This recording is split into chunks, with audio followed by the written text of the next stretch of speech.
first story is from NBC News and it's about the popularity of meth rooms on Zoom. Unlike opiates, meth is a stimulant and it can keep users awake for days at a time. It often leaves them craving a level of social and sexual connectivity, and they can find this online. There are rooms where hundreds of people congregate to take meth. While Zoom became a household name during the COVID-19 pandemic, the platform was familiar to many meth users for years before it went mainstream. The article says Zoom has been used since at least 2018 to host large-scale online meth parties, oftentimes for LGBTQ men, a community ravaged by methamphetamine use, but also among mixed gender groups. No matter what day it is or what time it is, users can find someone to take the drug with. Someone who won't judge them and can interact with them on the same kind of manic level. But users also complain that joining these Zoom rooms can lead to a sense of isolation because instead of going out to use with other people, they stay inside and they can lose days online with cyber friends binging on meth.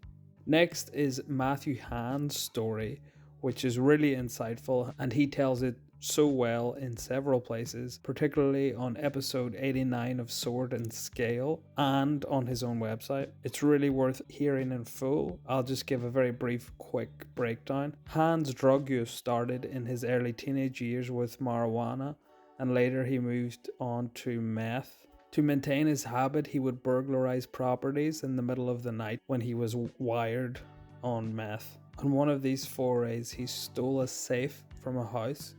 He took it away and opened it. Inside, he found material that contained child pornography. Hahn sent the material to the police along with the name and address of the man he had stolen it from. He knew that he was risking incriminating himself, but as he put it, he wanted to remove that animal from the streets. The man in question was arrested. Hahn was later arrested on an unrelated burglary charge.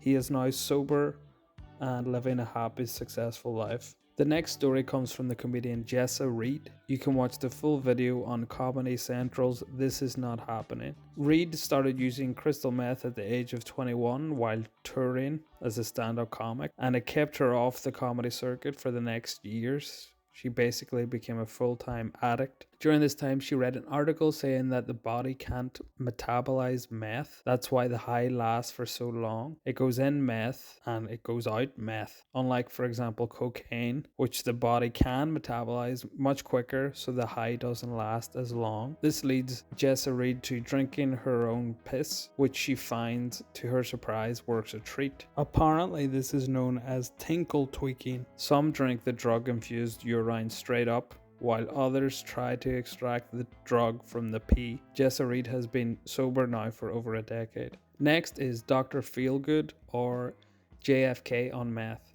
I didn't know about all of JFK's health problems until I read one of his biographies. He apparently had chronic back pain and Addison's disease, a disorder involving hormone deficiencies. The former president had a mess of unknown health problems. While these were mostly hidden to the public, Kennedy was getting help from a well-known doctor of the stars, Dr. Feelgood.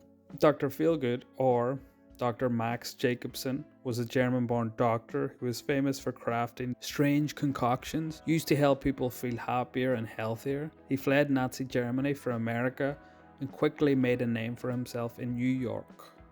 Some of the key ingredients of Dr. Feelgood's magic serums were vitamins, tranquilizers, and methamphetamine. In 2015, this book was released.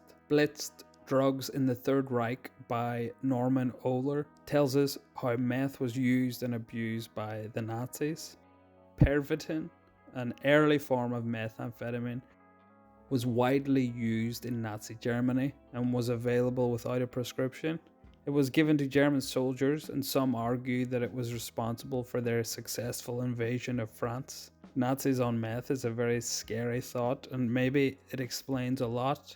The book also suggests that towards the end of his life, Hitler was addicted to opiates, and also he often used cocaine. It's also been suggested that Japanese kamikaze pilots may have been given meth before their final missions.